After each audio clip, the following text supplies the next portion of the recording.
Good morning everyone, welcome back to GK today.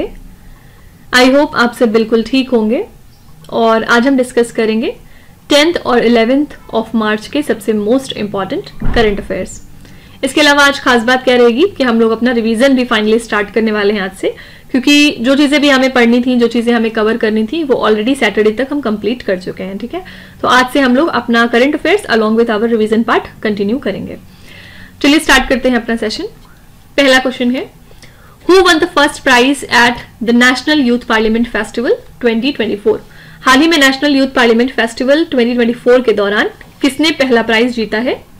यहाँ पे answer हो जाएगा B option, that is Yatin Bhaskar Duggal. ठीक है, कौन से स्टेट को बिलोंग करते हैं ये? हरियाणा स्टेट को, और इन्होंने पहली पोजीशन हासिल करी है नेशनल यूथ पार्लियामेंट फेस्टिवल के दौरान। वहीं जो वैष्णव पिचई हैं जो कि तमिलनाडु से हैं, इनकी पोजीशन सेकंड थी, और कनिष्का शर्मा जो कि राजस्थान से हैं, इन्होंने क्लेम की है third position.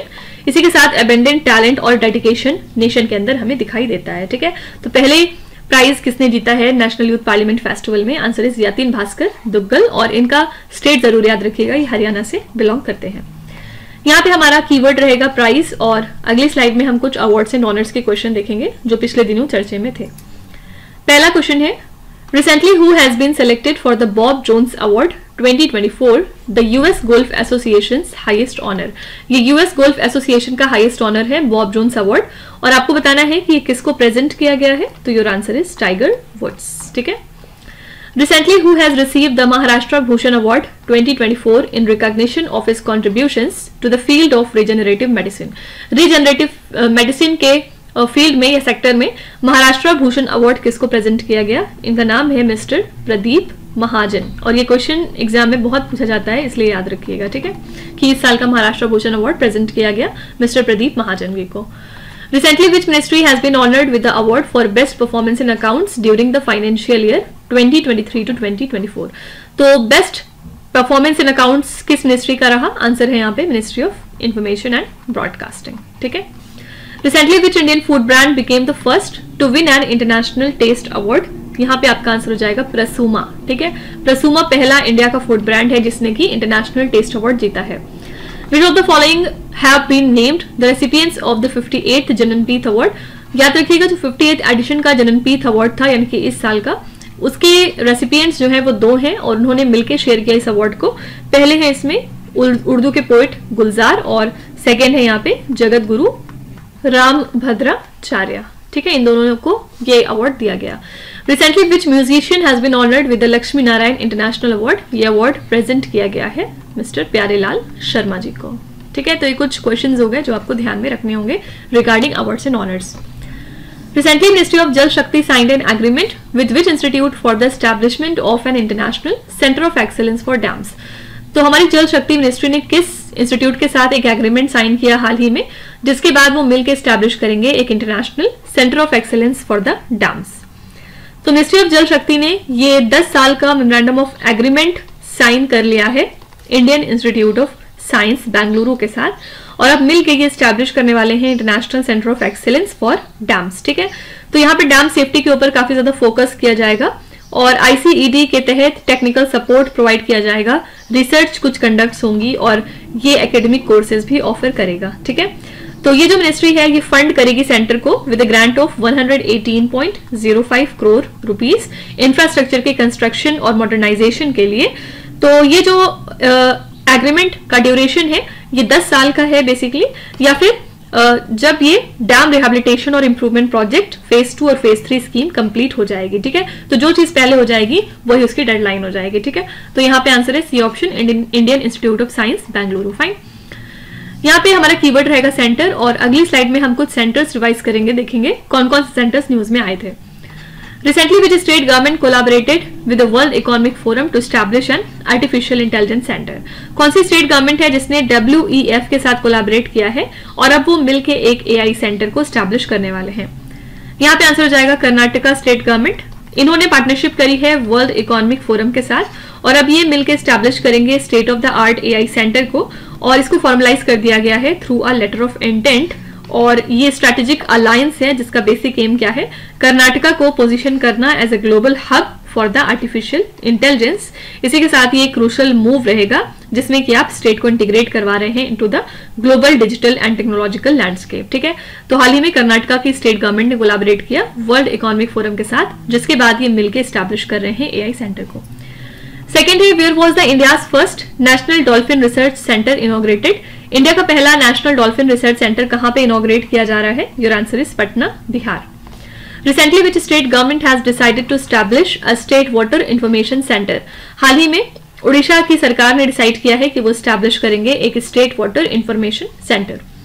Where was the centre for excellence in nutritional supplements testing for sports person inaugurated. ये सेंटर ऑफ एक्सेलेंस हाल ही में इनॉग्रेट हुआ है गुजरात के अंदर, यहाँ के गांधीनगर सिटी में। ठीक है, recently Telangana collaborated with which organisation to establish the centre for the fourth industrial revolution. Telangana ने कोलैबोरेट किया वर्ल्ड इकोनॉमिक फोरम के साथ, जिसके बाद वो मिलके सेंटर को एस्टैब्लिश कर रहे हैं for the fourth industrial revolution. ठीक है, तो ये कुछ इंपॉर्टेंट सेंटर्स थे जो हमें याद में रखने हैं और ये पिछले दिनों काफी चर्चे में थे। How many banks have recently joined the RBI's उद्गम पोर्टल फॉर अनक्लेम्ड डिपॉजिट। कितने बैंक्स हैं जिन्होंने अब तक आरबीआई के उद्गम पोर्टल को ज्वाइन कर लिया है फॉर देयर अनक्लेम्ड डिपॉजिट? सबसे पहले तो आपसे यही क्वेश्चन पूछा जा सकता है कि उद्गम पोर्टल किस इंस्टीट्यूट या ऑर्गेनाइजेशन का है, तो answer is reserve bank of India. और हाल ही में 30 बैंक्स ने इसको ज्वाइन कर लिया है फॉर देयर अनक्लेम्ड डिपॉजिट, और जो बाकी के बचे बैंक है वो भी इसको ज्वाइनिंग प्रोसेस में लाइन में लगे हुए हैं। ठीक है, तो उद्गम पोर्टल का फुल फॉर्म क्या होता है? Unclaimed deposits gateway to access information. ठीक है, ये एक ऑनलाइन पोर्टल है जिसको कि डेवलप किया है रिजर्व बैंक ऑफ इंडिया ने, और ये पोर्टल इंडिविजुअल्स को अलाउ करता है कि वो अपने अनक्लेम्ड डिपॉजिट्स और अकाउंट्स को सर्च करें। फाइन, तो यहाँ पे आंसर है ए ऑप्शन, दैट इज 30 बैंक ऐसे हैं जो कि ज्वाइन कर चुके हैं आरबीआई के उद्गम पोर्टल को फॉर द अनक्लेम्ड डिपॉजिट्स अब तक।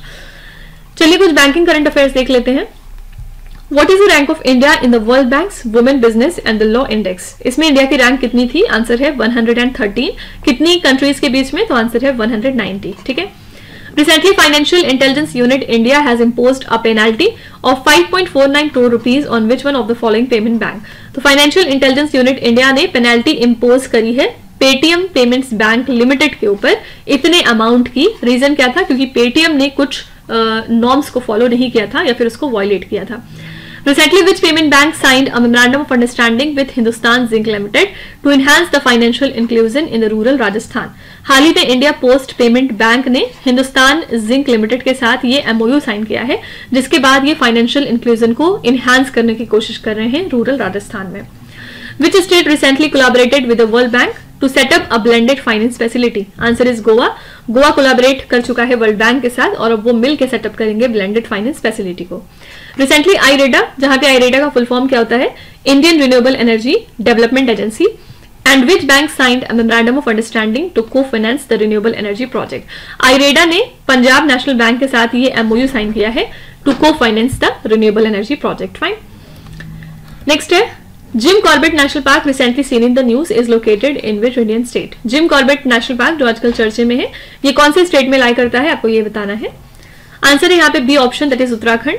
किस वजह से न्यूज में था? क्योंकि मार्च 2024 में सुप्रीम कोर्ट ऑफ इंडिया ने क्रिटिसाइज किया है कि यहाँ पे बहुत ज्यादा इलीगल फेलिंग हुई है 6000 ट्रीज की लगभग, और कोर्ट ने फर्दर ये कहा है कि ये जो ट्रीज हैं इनको इसलिए काटा गया है ताकि यहाँ पे इको टूरिज्म की बिल्डिंग्स बनाई जा सके, और ये एक इलीगल एक्टिविटी है, जाहिर सी बात है।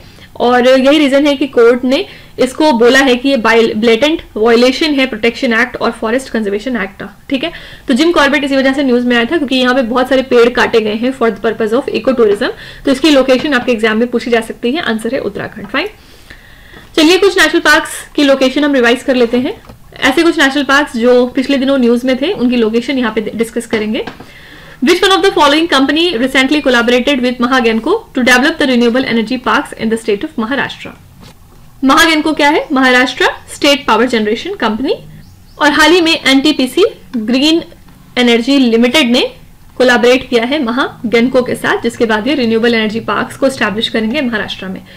बानरघट्टा national park recently seen in the news is located in which Indian state? Bannerghatta national park है कर्नाटका में। Dachigam National Park, which was seen in the news, is located in which state or the Union Territory? Dachigam National Park है Jammu and Kashmir में। Eravikulam national park recently seen in the news is located in which Indian state? ये national park आपको मिल जाएगा केरला में।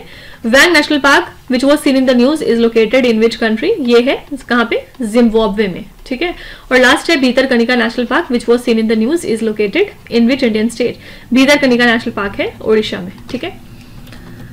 Recently, which country hosted the 17th annual International Biocuration Conference? कौन सी country है जिसने की होस्ट किया है 17th एडिशन का एनुअल इंटरनेशनल बायोक्यूरेशन कॉन्फ्रेंस? यहाँ पे आंसर हो जाएगा इंडिया। और इंडिया के कौन सी जगह में हो रहा है? तो नेशनल कैपिटल रीजन में, ठीक है। तो ये जो वेन्यू है ये कंप्राइज करता है इंडियन बायोलॉजिकल डेटा सेंटर को और रीजनल सेंटर फॉर बायोटेक्नोलॉजी को। ये ऑफर करेगा एक comprehensive platform for scientific discussions and collaborations during the conference, ठीक है।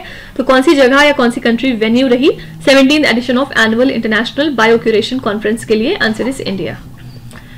चलिए यहाँ पे कुछ इंटरनेशनल करंट अफेयर्स हम रिवाइज कर लेते हैं। पहला क्वेश्चन है, Recently, Maldives has signed a defense agreement with which country for obtaining the non-lethal weapons and training? Maldives ने कौन सी कंट्री के साथ मिलकर एक डिफेंस एग्रीमेंट साइन किया है जिसके बाद वो उस कंट्री से नॉन लेथल वेपन्स और ट्रेनिंग को पाएंगे या ऑब्टेन करेंगे? आंसर है यहाँ पे चाइना। मालदीव्स ने हाल ही में एक डिफेंस एग्रीमेंट साइन किया है चाइना के साथ, जिसके बाद ये नॉन लेथल वेपन्स और ट्रेनिंग पाएंगे चाइना से। और इसके अलावा ये जो कोलैबोरेशन है इसमें चाइना मालदीव्स फ्रेंडशिप ब्रिज भी इंक्लूडेड है और कुछ सोशल हाउसिंग प्रोजेक्ट्स भी साइन हुए हैं, ठीक है। तो इसके पहले भी इन्होंने एंगेज किया था चाइना के बेल्ट एंड रोड इनिशिएटिव में अपने आप को। और ये जो एग्रीमेंट्स हैं जाहिर सी बात है इनसे दोनों ही कंट्रीज के बीच में मजबूती बढ़ती हुई दिखाई दे रही है, ठीक है। Tamas Sulyok who was seen in the news became a new president of which country? Tamas Sulyok हाल ही में हंगरी कंट्री के नए प्रेसिडेंट नियुक्त हो चुके हैं। Recently which country became the first to include the right to abortion in its constitution? France पहली कंट्री बन चुकी है पूरी दुनिया में जिसने की राइट टू एबॉर्शन को अपने कॉन्स्टिट्यूशन में जगह दे दी है। Yars missile recently seen in the news is an intercontinental ballistic missile developed by which country? Yars missile एक बैलिस्टिक मिसाइल होती है यानी कि IBM होती है और इसको डेवलप किस कंट्री ने किया है? तो ये रशिया को बिलोंग करती है। Recently, which country's parliament has approved a controversial anti-LGBTQ bill, the Human Sexual Rights and Family Values Bill? कौन सी कंट्री की पार्लियामेंट है जिसने ये anti-LGBTQ बिल को हाल ही में अप्रूव किया है? यहाँ पे आंसर है घाना कंट्री, ठीक है। Which day is celebrated as Jan Aushadhi day every year? Jan Aushadhi day हम कब मनाते हैं? तो जन औषधि डे को सेलिब्रेट किया जाता है 7 मार्च को हर साल। इस दिन को आप जेनेरिक मेडिसिन डे के नाम से भी जानते हैं। पर्पस क्या है? अवेयरनेस क्रिएट करना about the generic medicine among the people और साथ ही जो यूज है जेनेरिक मेडिसिन का उसको प्रमोट करना। जन औषधि दिवस स्टार्ट हुआ था 2019 में, ठीक है। बेसिक ऑब्जेक्टिव क्या है? जेनेरिक मेडिसिन को एक्सेसिबल बनाना टू द कॉमन पीपल, ठीक है। तो जन औषधि डे हम कब मनाते हैं? Your answer is 7th of March। चलिए अगली स्लाइड में कुछ डेज एंड थीम्स के क्वेश्चन देख लेते हैं। यहाँ पे पहला क्वेश्चन बहुत इंपॉर्टेंट है क्योंकि एग्जाम में आता है बहुत बार। What is the theme of international women's day 2024? सबसे पहले इंटरनेशनल वुमेन्स डे एक ग्लोबल इवेंट है जो कि 8 मार्च को हर साल सेलिब्रेट किया जाता है, जहां पे वुमेन के अकॉम्प्लिशमेंट्स को हम एक्नॉलेज करते हैं सभी सेक्टर्स में, social, cultural, economic and political sectors में।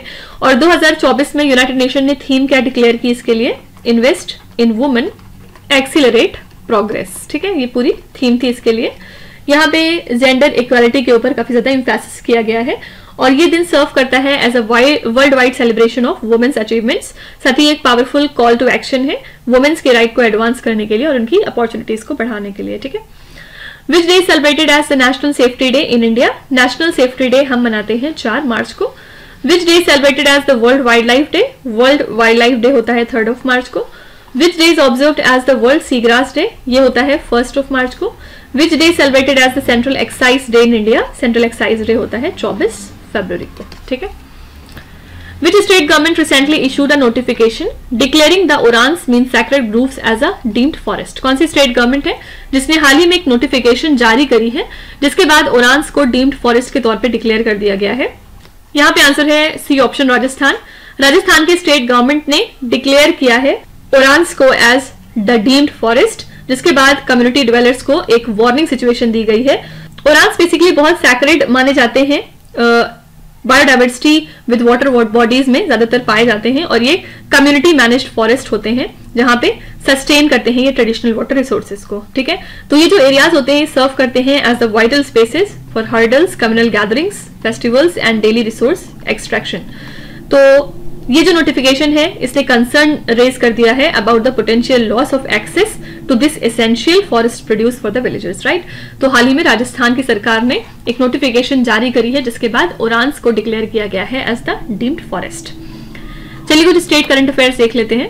पहला क्वेश्चन है, Kulasekarapattinam spaceport recently seen in the news is located in which Indian state. ये कहां पे लाई करता है आपको ये बताना है। तो प्राइम मिनिस्टर ऑफ इंडिया ने इनॉग्रेट किया था इसरो के नए रॉकेट लॉन्च पोर्ट को इस जगह पे, ये तमिलनाडु में है, और ये एक्सक्लूसिव केटर करेगा कमर्शियल या फिर ऑन डिमांड और सभी के सभी स्मॉल सैटेलाइट लॉन्चेस को, ठीक है।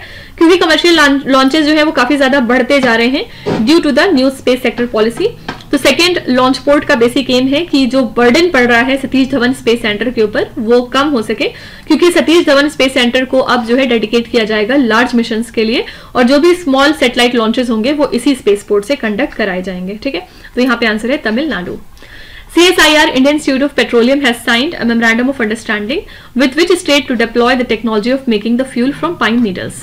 तो इस बॉडी ने किस स्टेट के साथ मिलकर एक MOU साइन किया है जिसके बाद पाइन नीडल्स से फ्यूल बनाने की बात की जा रही है या उसकी टेक्नोलॉजी को डिप्लॉय करने की बात की जा रही है।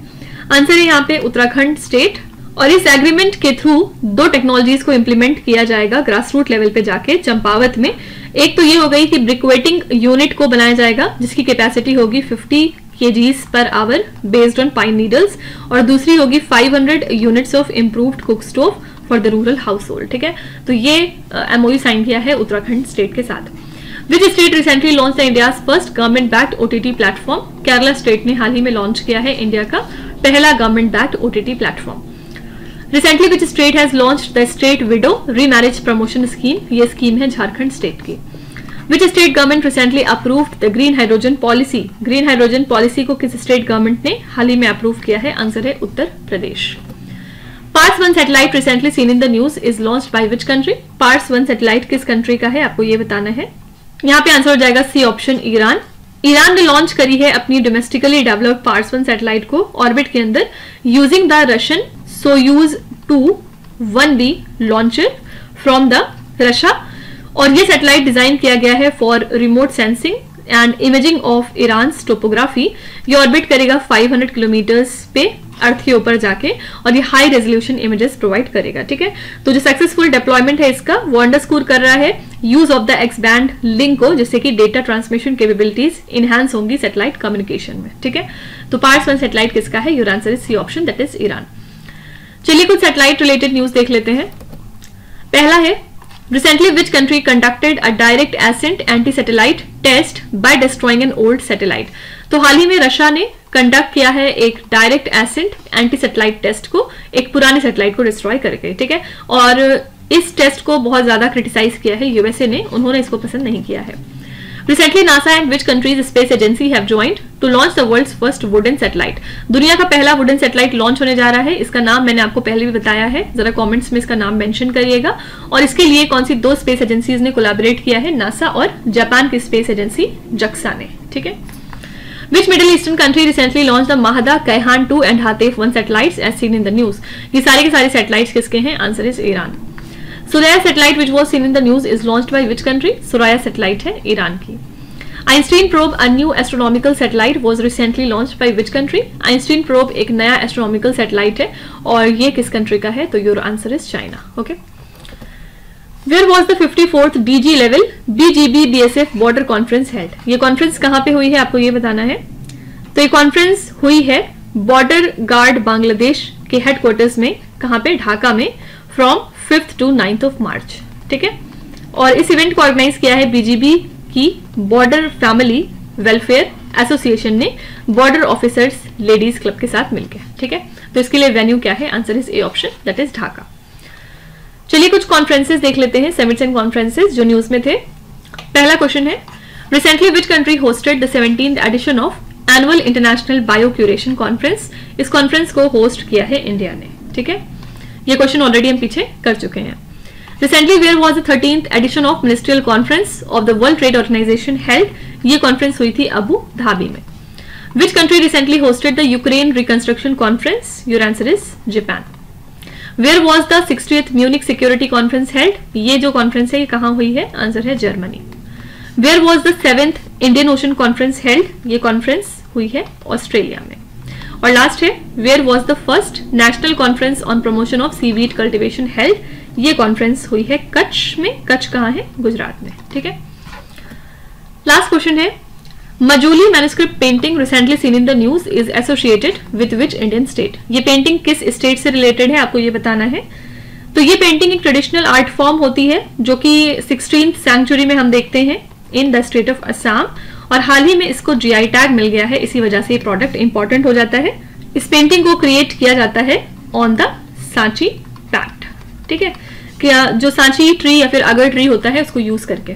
तो सिंपली आपको बस ये याद रखना है कि मजूली मैन्युस्क्रिप्ट पेंटिंग को हाल ही में जीआई टैग दिया गया. कौन से स्टेट का ये प्रोडक्ट है? तो answer is a option, that is Assam. Fine. चलिए यहाँ पे कुछ जीआई प्रोडक्ट्स देख लेते हैं जो इस साल दिए गए हैं. Ratlam Riyawan garlic which has recently received a GI tag belongs to which Indian state? ये प्रोडक्ट किस स्टेट का है आपको ये बताना है. यहाँ पे आंसर हो जाएगा मध्य प्रदेश. ठीक है. रियावान के विलेज के जो गार्लिक होते हैं वो बहुत ज्यादा फेमस है. हाल ही में इनको जीआई टैग दिया गया इनके बोल्ड फ्लेवर्स के लिए और हाई ऑयल कंटेंट के लिए. जो एक बल्ब होती है उसमें 5 से 6 क्लब्स आपको मिल जाएंगे और ये अपने पंजेंट टेस्ट और मेडिसिनल प्रॉपर्टीज के लिए जाने जाते हैं. ठीक है. तो ये जो रिकॉग्निशन है जीआई टैग का, इसके थ्रू इनकी यूनिक क्वालिटीज ऑफ फीचर हो रही हैं और ये इनको अदर वेराइटीज से अलग करती है. फाइन. तो आंसर है यहाँ पे मध्य प्रदेश.